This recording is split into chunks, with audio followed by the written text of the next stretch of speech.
Sir நம்ம அடிச்சு அடி அந்த பையன் செத்துட்டான் சார். இப்போ அதுக்கு என்ன பண்ணலாங்கிற?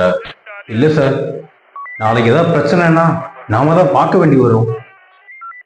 நம்ம கிட்ட அதிகாரம் இருக்கிற வரைக்கும் இங்க எவனாலையும் நம்மளை தொட முடியாது.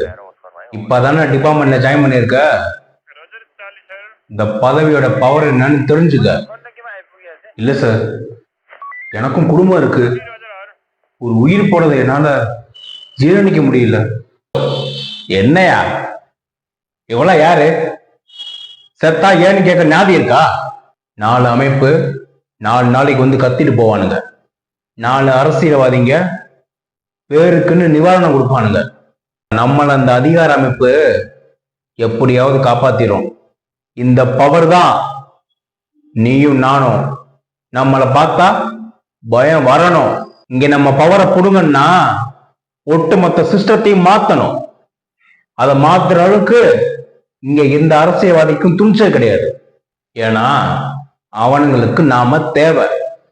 ஓ போய் செத்தான்ல, அவன் செத்ததுக்கான எந்த ஆதாரம் இல்லாம அடிக்கிற வேலையை பாரு. சரிங்க சார்.